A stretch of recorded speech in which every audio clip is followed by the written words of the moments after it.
We're the misfits in Hawaii. Must you?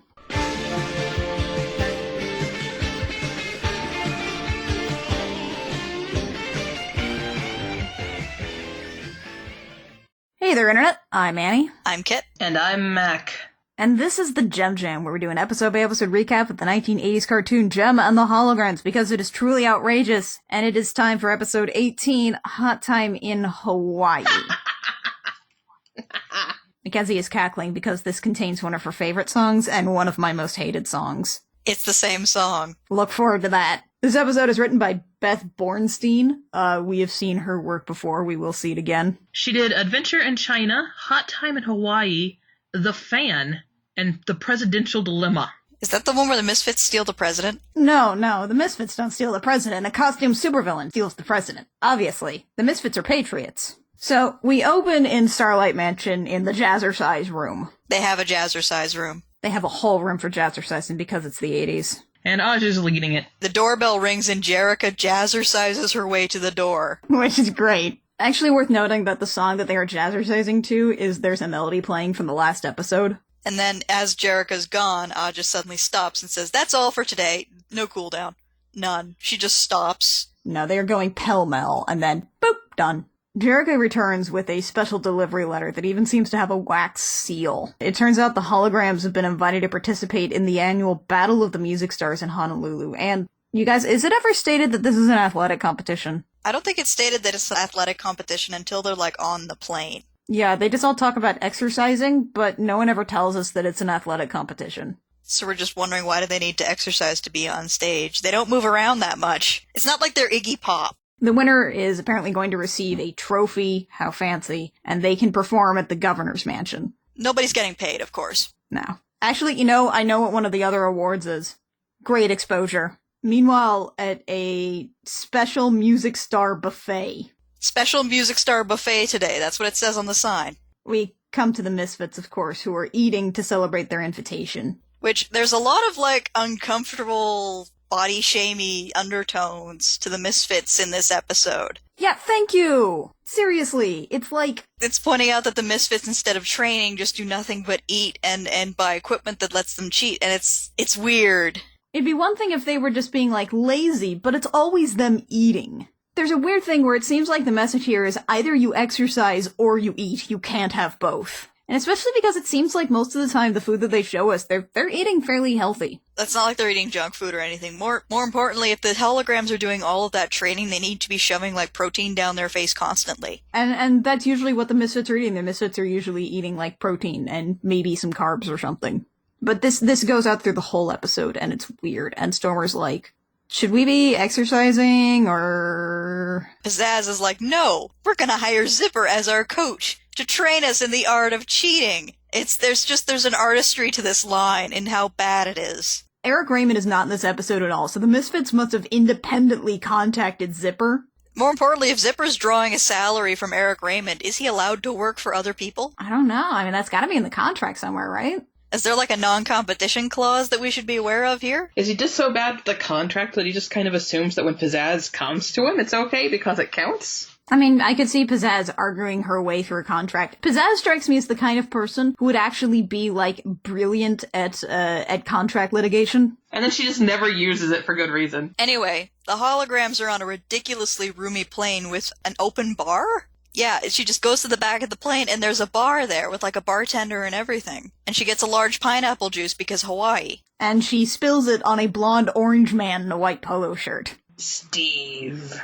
Despite the fact that she spills, citrus juice on this guy's shirt, it's gone after she, wipes it off a little bit. His name is Steve, and he announces to her, which is maybe one of the dumbest things that can happen, "I'm on my way to Honolulu," he says on the plane bound for Honolulu, and Kimber's like, "Oh, me too!" It's a plane, not a bus! Where else would they be going? It's not as though Hawaii has that many major international airports. Steve is a fan of Kimber, apparently, and he declares himself to be their coach. They had no coach. They relied entirely on Kimber being able to flirt up a coach. And Aja jazzercising them. So this is where we find out that the Battle of the Music Stars is actually an athletic competition, which says, why would you make musicians do sports? Why would you? That's just cruel. Yeah, this is the incredible part about this episode. We are assuming that glam rockers can do sports. That's not what they're for. No, it is not. I mean, it's not like this is like a celebrity boxing thing. Everyone knows how celebrity boxing works.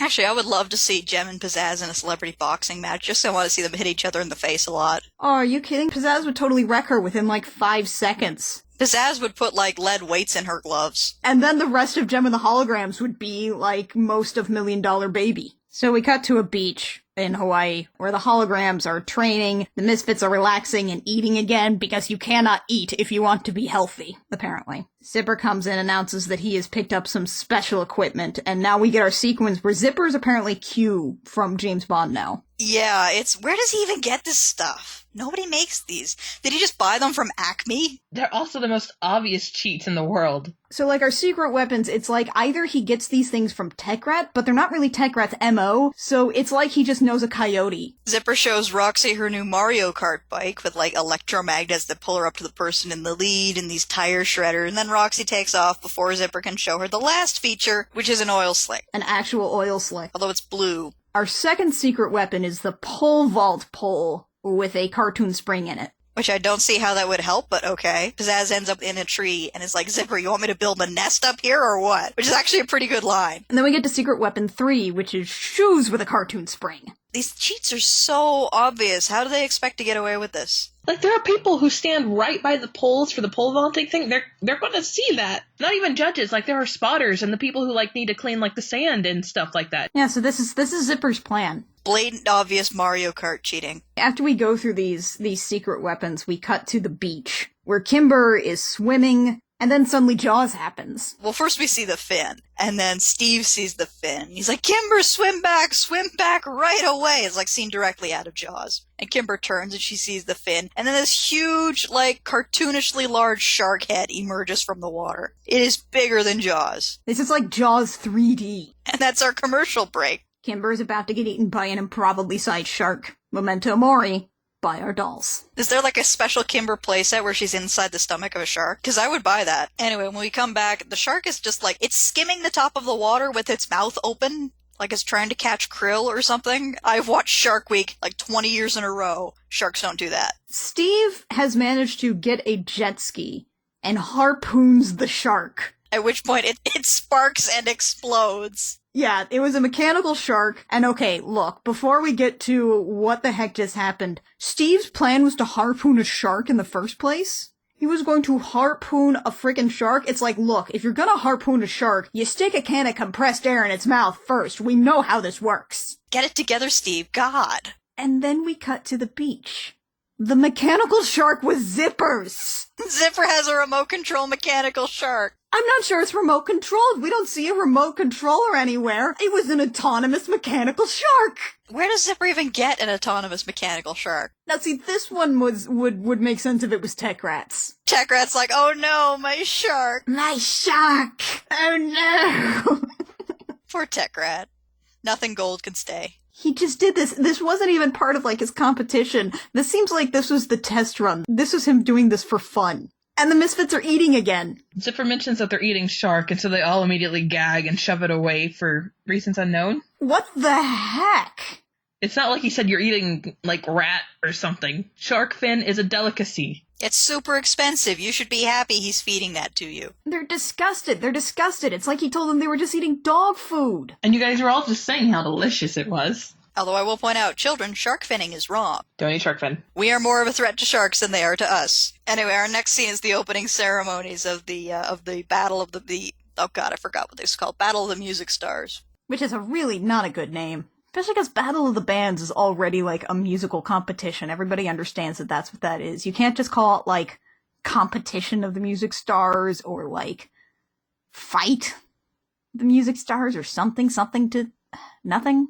The bike races first, and Roxy blatantly and obviously cheats, and nobody cares. She deploys the oil slick, very obviously taking out other competitors? There are other competitors here besides the holograms? And then she shoots out, like, she does the Ben-Hur spike thing. Yeah, thank you. I had written them down as Ben-Hur. I'm glad you did too. Yeah, the Ben-Hur spikes are deployed on Shayna. And who are these other racers? Well, I'm pretty sure one of them is from the Limp Lizards, because this is just their luck. They actually worked hard for this, and it's just more hijinks. So Roxy wins the bike race. Then we get to the pole vault. JEM does really well in the pole vault, but then Pizzazz with the spring-loaded pole, still not sure how that's supposed to work. Breaks the Guinness World Record! And the announcer can tell from the frickin' box. He just immediately calls it without, I don't know, people with a measuring tape. Or anything. She breaks a world record, and that's not the dumbest thing that happens in this stadium. Because next is the high jump. With Stormer doing the comically large spring-loaded jumps. She breaks another world record.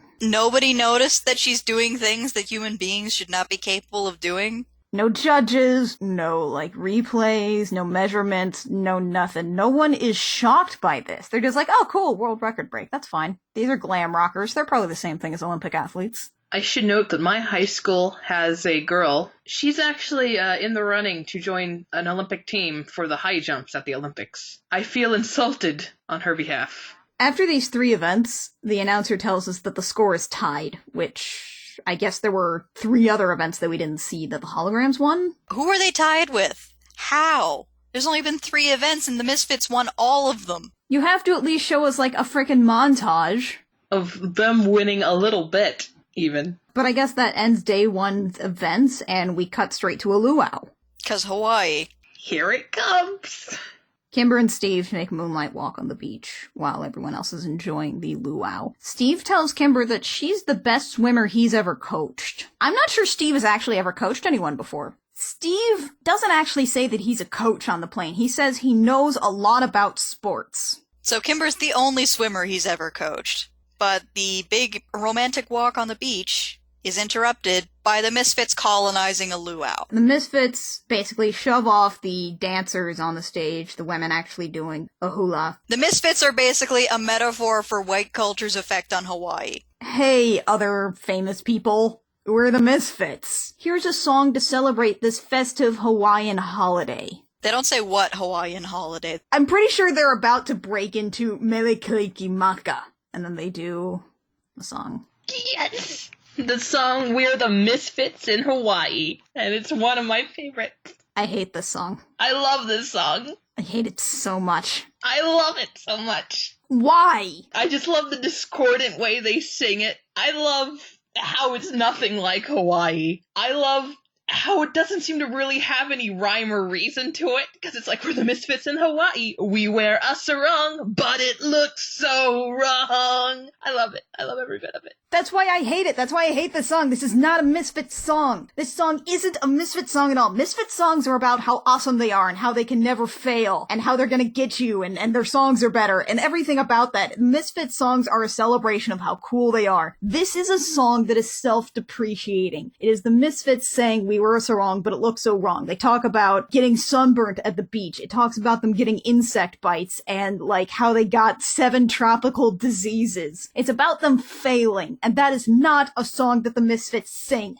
It's a song about how much they hate Hawaii. It's them embracing their hatred. They constantly, well, not really they, it is kind of a Roxy and a Pizzazz sort of thing, but they do constantly get upset about being mistreated or about being just waylaid upon whenever they're not really being waylaid upon. And so in this case, it's them embracing that aspect of themselves that normally we only hear in vocabulary or in Pizzazz's pouty looks and raptor shrieks, and them embracing that and putting that into a song, and I love it. It delights me. But that's the issue here. That's the issue. These aren't them being put upon. This is them making stupid mistakes, getting bitten by insects, standing out in the rain and getting diseases. This is them getting sunburnt and looking wrong while wearing a sarong when the Misfits should be saying, we look hot no matter what. But here's where you're getting the thing. You're saying it's not them being put upon, but the Misfits don't necessarily blame themselves for when they make their stupid mistakes. They tend to blame the world, even if it is totally them. We've seen proof of this in past episodes, where it's always Eric's fault, or it's Jim's fault that they didn't win this contest, when no, it was just that they'd done something bad, or they'd done something that brought the police in, and it's always them. They always put the blame outwardly, and in this song they do that. And I understand you're saying that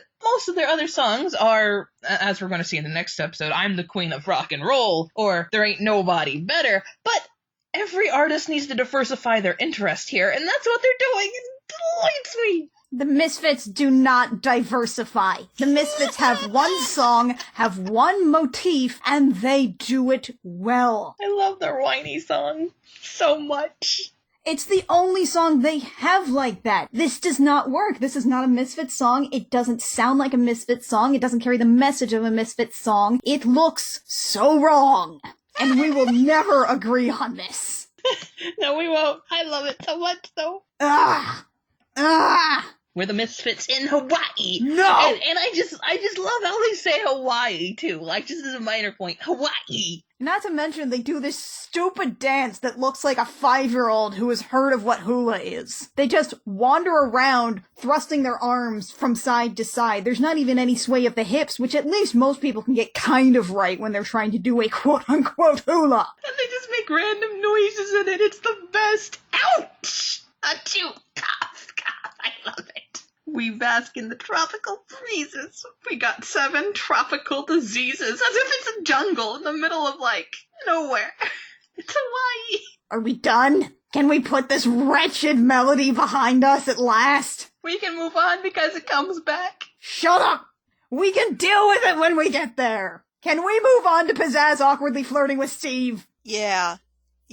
Kimber goes off to do a thing. Pizzazz comes over to flirt with Steve, and Steve immediately responds with, "Pizzazz, I'm with Kimber." Wow, that was quick. Are they actually together, or are they just kind of flirty on a beach? I think this is the kind of thing where all of the men in Kimber's life seem to assume that they're going steady, and Kimber, never actually makes any implications to that end. I still feel like Kimber has never been dishonest in this. She likes boys, she likes kissing boys, and all these boys seem to assume that, she is a one-man woman. She dates around, it's fine. Pizzazz basically has decided that Steve is really attractive and shrieks that she's been turned down. Roxy pops up and it's like, "Oh no, Roxy, please don't repeat the movie plot. Please don't say, well, you can always kill her." But Pizzazz arrives at that conclusion by herself. So she goes over to talk to Zipper, who is wearing the best outfit I have ever seen him wear. I'm kind of hoping that Zipper had a doll, because I would want to dress up my Zipper doll in this outfit. It's like cargo shorts and an open Hawaiian shirt and huge obnoxious sunglasses and a threadbare straw hat. It's amazing. Zipper wears his sunglasses at night, so he can see. Pizzazz tells Zipper to get rid of Kimber until after the swimming competition. Zipper thinks that's a great idea, and he takes it to the logical conclusion that Zipper always takes things to. Time to murder Kimber. Let's all keep in mind that this isn't a premeditated Zipper plan. This is what Zipper comes up with on the fly. Let's frame everything through that. This is the first idea that popped into his head. So we cut to 2 little Hawaiian girls, and one of them sees Kimber and is like, "I'm gonna get her autograph," and runs over, and thus she is there to witness when Zipper straight up kidnaps Kimber. And she follows them to the volcano. There's a volcano. Where, by the way, Zipper is taking Kimber to drop her off right by some lava. Zipper carries Kimber, and Kimber's doing that thing that women always do in 80s movies where they want to show the damsel in distress being mildly independent, which is that she screams, "Put me down right now," and pounds her little fists on his back. And Zipper just carries her into a volcano, leaves her next to a gigantic pool of lava. Lava's hot, you can't do that. Ties her up and gags her. And she starts screaming through the gag. And then as he's leaving, the volcano starts to erupt, and he's like, "Oh, bonus." His exact line is, "I didn't count on that. Must be my lucky day." This is our commercial break, and I have this written down as ultimate memento mori by our dolls. Kimber is basically already dead. As honestly should be Zipper. This is what I love, is that this episode, just sort of assumes that the only thing you ever have to actually be worried about with a volcano is the lava. Touching the lava. You don't even have to worry about being near the lava. We come back from our commercial break, and Steve looks up, sees the volcano going off, and says, "Wananui Hoo-Hoo is erupting." Okay, science corner! Hawaiian volcanoes are all shield volcanoes. They're not the steep conical peaks like in here. They take up a lot of space. They are gentle slopes. There are 3 active volcanoes in the Hawaiian Islands, and they are all on Hawaii Island, which is not where Honolulu is. I believe Honolulu is located on Oahu. The 3 volcanoes are Mauna Loa, which last erupted in 1984, so, relatively recent from here. Since this is 1986. Kilauea, which has been continuously erupting since 1983, again on Hawaii Island, and Loihi, which is an underwater volcano, and in the grand scheme of things, eventually will basically create a 9th island in the Hawaii Islands. There are no active volcanoes on Oahu. And there's definitely not one called Wananui Hoo-Hoo. Super not! They all go looking for Kimber. Our little Hawaiian moppet comes up, introduces herself as Giselle, and leads them to Kimber, who, by all accounts, should be super dead. So they all go through this volcano cave, and here we are. So many of my notes are just, you can't do that, lava is hot. It is so hot! You can still feel the heat from 100 feet away. But once they get inside the volcano cave, a rock slide buries them in there. And they're like, well, I guess we gotta find Kimber now, instead of going, well, we're going to die. We are dead. We are so dead. Kimber is dead. Everyone is dead. They find Kimber. She's fine! She's tied up, but she's fine. Her lungs are perfectly clean.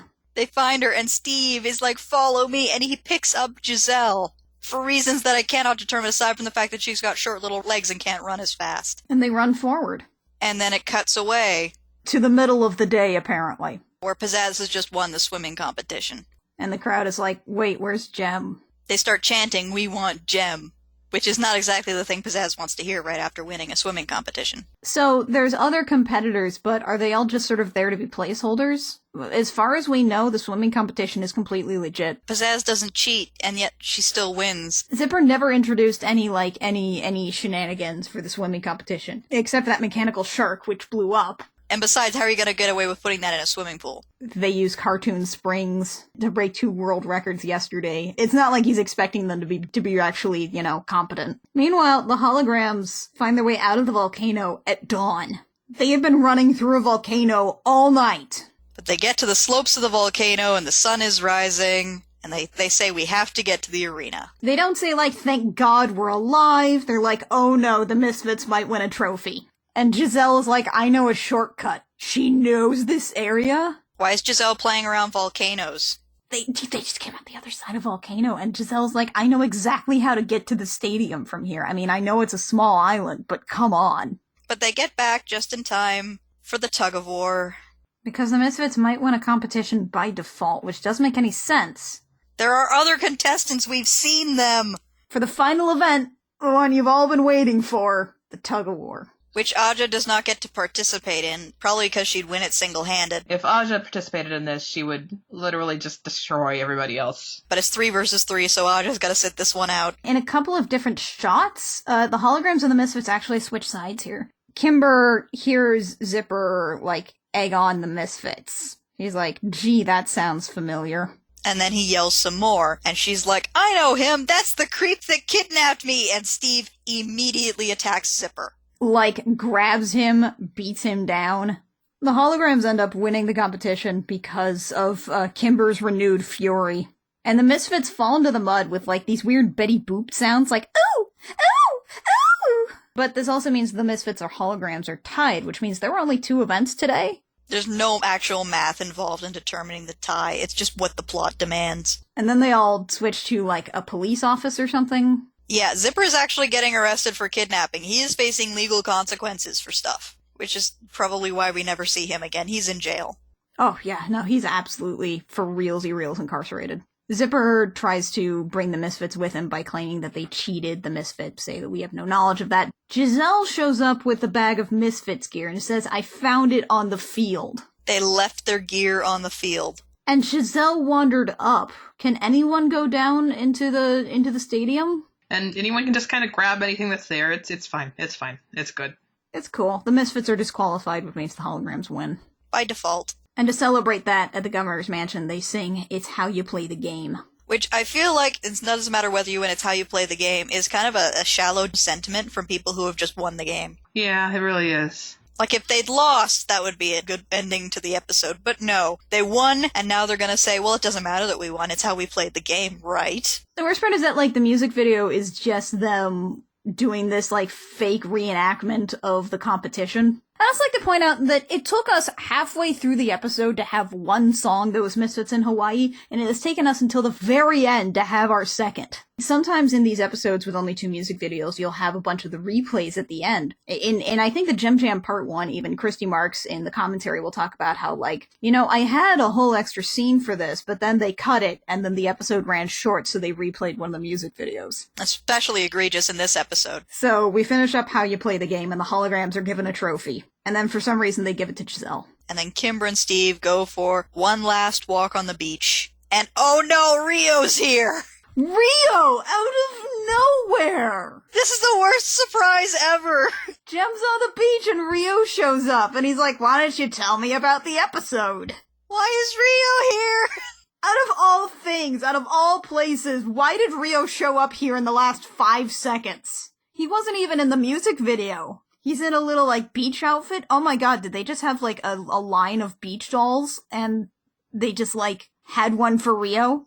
They needed Rio in this just to show off the outfit? I think honestly, that might be it. And if that wasn't insult enough, the episode's over and then they replay not only how you play the game, but also the Misfits in Hawaii. The Misfits' new greatest hit! And the worst part is, they go through both these songs, it is completely shameless, and then they add a Superstar segment too. This episode was 1 billion minutes too short. A Superstar PSA it's stranger danger. This woman pulls up in her car to Chrissy and some other girl. In lookalike clothes. Is this girl her stunt double? Yeah, probably. Pulls up next to Chrissy and says, your parents were in an accident. Get in the car, I'll take you to them. And they're like, no thank you. The girl's like, this is not legit. No, I'm not getting in your car. And then JEM pulls up. She rushes out of the car and it's like, that's right, don't get in the car. And then she also tells Vicky, apparently is her name, Chrissy's stunt double, that her parents are safe at home. How do you know that?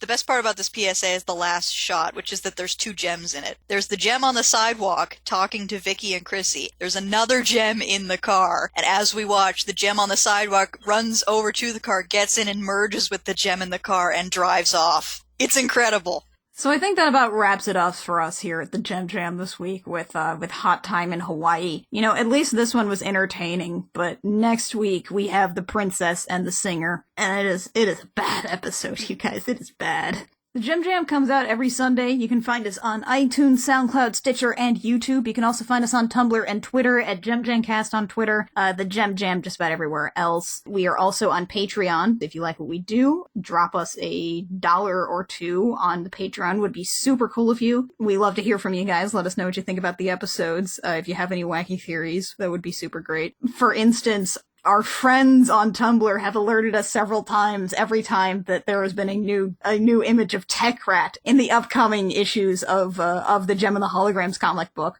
It's wonderful to know that our hashtag brand is now We Like Tech Rat, and that you embrace that, dear listeners. So until next week, I'm Annie. I'm Kit. And I'm Maq. And this has been the Gem Jam, where outrageousness cometh before a fall.